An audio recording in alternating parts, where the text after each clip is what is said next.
जी नमस्कार दोस्तों, मैं एडवोकेट विजय कुमार राय आपका अपने यूट्यूब चैनल के माध्यम से हार्दिक स्वागत और अभिनंदन करता हूं। मैं रोजाना की भांति आपके समक्ष law, legal justice, legal awareness के तहत नए नए कानूनी विषयों पर परिचर्चा करने के लिए तत्पर और तैयार रहता हूं।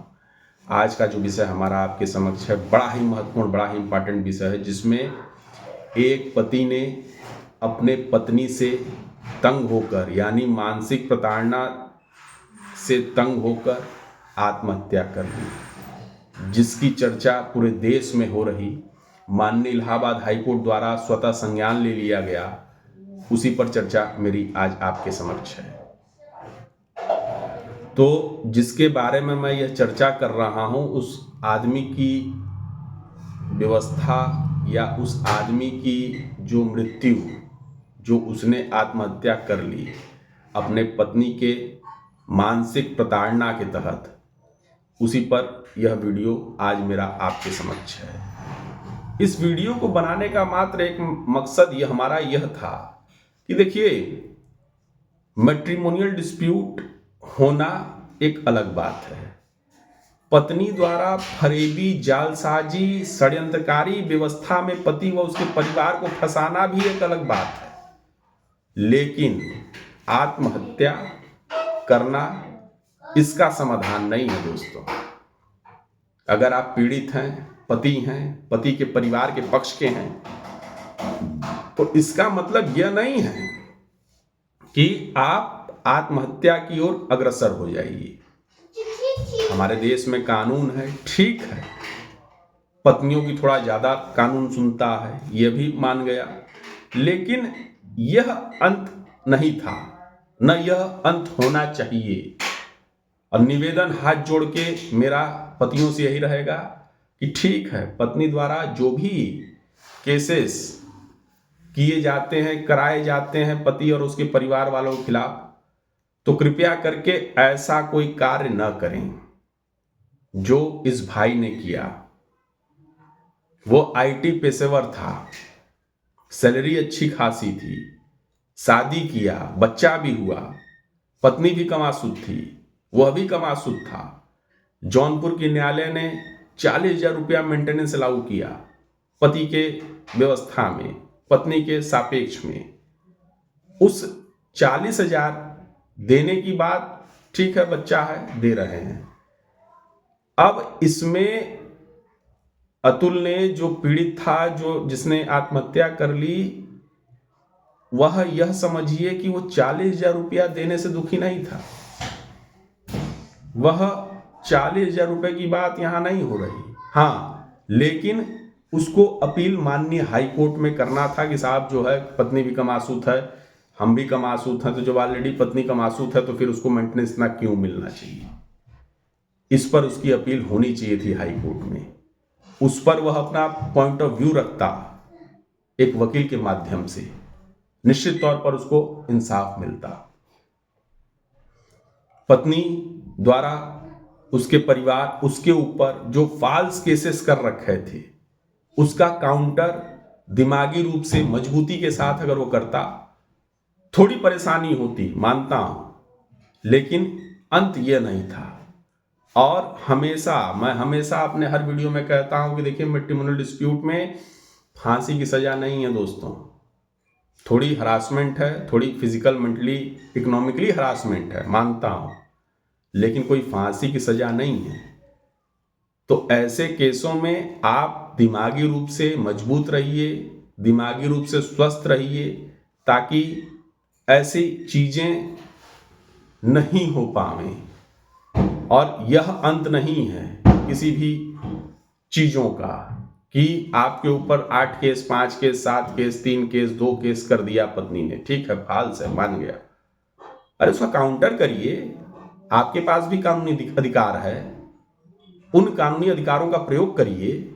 जगह जगह व्यवस्था है, लोअर कोर्ट नहीं सुन रहा, हाई कोर्ट सुनेगी। हाई कोर्ट में मान लीजिए नहीं सुनवाई हुई, सुप्रीम कोर्ट सुनेगा। काहे डिप्रेशन में आप जा रहे हैं, काहे इतना मेंटली स्ट्रेस ले रहे हैं। ठीक है, मानते हैं, हो जाता है, मानव प्रकृति है, दुखी होगा तो दुख में व्यवस्था बनाएगा, सुखी होगा, खुश होगा तो खुशी प्रकट करेगा, मानता हूं। लेकिन मैं अपने श्रोताओं को जिसने भी हमारे इस चैनल को सब्सक्राइब किया उनसे, और जो भी हमारे इस वीडियो को देख रहे हैं उनसे हाथ जोड़ के सविनय निवेदन है कि भविष्य में आपके परिवार के साथ कोई भी ये मैट्रिमोनियल डिस्प्यूट होता है जिसमें आपको लगता है कि जो है ये फॉल्स केसेस हैं, तो साहब हो, आप उसका काउंटर करें, आप उस चीज पर एकदम काउंटर करें, साक्ष्य के साथ काउंटर करें। फांसी की सजा थोड़ी है, खड़े खड़े बेल है हर चीज़ों में। मेंटेनेंस की बात हो रही, ठीक है, मेंटेनेंस कमाई के स्रोत पर लागू होता है, सोर्स ऑफ इनकम पर लागू होता है, हो जाने दीजिए, उसको आप काउंटर नहीं करिएगा। ज़्यादा हो जाएगा तो हाई कोर्ट जो है अपील नहीं करिएगा, आप कर सकते हैं, राइट है आपके पास। लेकिन जो इस पीड़ित पति ने चीज़ें कर दी वो ऐसा नहीं होना था। इसको बखूबी तरीके से काउंटर करता, स्ट्रेस में होके, जो भी है वो इंटरली जो भी प्रॉब्लम हो, लेकिन मूल प्रॉब्लम तो उसने जो अपने वीडियो में या जो उसने सुसाइड नोट में चीज़ें लिखी, उसने तो बहुत सारी चीज़ें लिखी, उन चीज़ों की व्यवस्था में आप यह समझ लीजिए कि ऐसी चीज़ें नहीं होनी थी। उसने 24 पन्ने का सुसाइड नोट लिखा है दोस्तों। उसने अपने पत्नी के षड्यंत्रकारी, फरेबी, जालसाजी की पूरी दास्तां सुनाई दोस्तों। उसकी शादी 2019 में हुई थी दोस्तों, और उसकी पत्नी ने कई आरोप लगाकर 9 मामले दर्ज कराए थे, टोटल 9। यह भी सबसे बड़ी बात है, यहाँ 1 2 3 नहीं, 9 मामले दर्ज कराए थे। और उसने जब अपनी पत्नी को मोटिवेट किया या बातचीत करने की कोशिश की, तो पत्नी का एक डायलॉग था जिससे वो पीड़ित हो गया। पत्नी ने कहा था कि सब मरते हैं, तुम भी मर जाओ। तो लो, वही सही हो गया, वो मर गया बेचारा। उस बच्ची का क्या, जिसको तुम पति पत्नी ने जन्म दिया, उस परिवार का क्या जिसमें जिसने बेटा खोया। तो ऐसी व्यवस्था में आप यह समझिए कि कभी भी स्ट्रेस में नहीं होना है, खास तौर से मैट्रिमोनियल केसेस में। ये मेरा व्यक्तिगत अनुभव है, ये मेरा अनुभव है जो मैं आज आपके समक्ष प्रस्तुत कर रहा हूँ, और उस पर एक वीडियो अपने लीक से हटकर मैं बना रहा हूँ। कारण कि मैट्रिमोनियल डिस्प्यूट में दोस्तों कहीं भी फांसी की सज़ा नहीं है। मैं हमेशा लगभग हर वीडियो में मैंने यही बात कही है कि फांसी की सज़ा नहीं है। थोड़ी सी प्रॉब्लम होती है, झेल लेंगे, थोड़ा सा हरासमेंट है, झेल लेंगे, पत्नी को क्या बहुत मिल जाएगा अलग होने पर, फॉल्स केसेस करने पर एक मेंटेनेंस लागू हो जाएगा।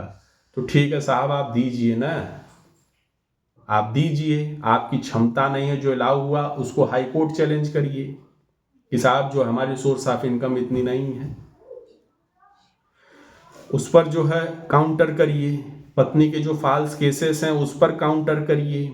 फॉल्स केसेस की व्यवस्था में भी एक काउंटर होता है, उस पर वीडियो हमारे बन चुके हैं, उन सेक्शनों पर बन चुके हैं जिसकी मैं चर्चा कर रहा हूँ। आप मेरे हर वीडियो को देखेंगे तो मेरी पूरी बात आप समझ जाएंगे। तो मेरा यही निवेदन है मेरे श्रोताओं से, मेरे चाहने वालों से और पुरुष समाज से, पीड़ित समाज से, कि आपके ऊपर यदि या आपके जो परिवार के सदस्य हैं उनके ऊपर यदि मैट्रिमोनियल डिस्प्यूट किसी महिला द्वारा कराया जाता है तो आप उन चीज़ों से घबराइए नहीं। घबराने से कोई काम नहीं चलेगा, न इस पर आप घबरा के कोई एक्शन ले पाएंगे। जितना घबराएंगे उतना मेंटली, फिजिकली, इकोनॉमिकली डिस्टर्ब होंगे। वो चीज़ें आपको नहीं करनी है। आपको मैं यही कह रहा हूँ कि मेंटली रूप से स्ट्रांग रहिए, कोई फांसी की सज़ा नहीं है। हाँ ठीक है, जो है देखा जाएगा, उसका भी एक विकल्प है, हमारे पास वो रास्ते हैं जिन रास्तों का प्रयोग करके हम जो है उस पर विजय जय सब कर लेंगे, लेकिन उसके लिए आपको मेंटली स्ट्रांग होना पड़ेगा। और अंत में जिस भाई ने ये अतुल जो हैं, जिन्होंने आत्महत्या कर ली, जो पति थे, जिसके बारे में मैं मामला बता रहा हूँ, जो वर्तमान 3-4 दिन से चल रहा, हमारे पूरे देश में चल रहा, बहुत लोगों को जानकारी हो गई। तो इनके लिए एक शब्द का प्रयोग मैं जरूर करूँगा कि इनकी समस्या का निदान आत्महत्या नहीं थी और न ही किसी समस्या का निदान आत्महत्या है। तो दोस्तों, यदि मेरा यह वीडियो आप लोग को पसंद आया हो तो कृपया करके आप इसे लाइक सब्सक्राइब जरूर करें, ताकि फिर एक नए वीडियो के साथ मैं एडवोकेट विजय कुमार राय आपके समक्ष प्रस्तुत हो सकूं। जय हिंद, जय भारत।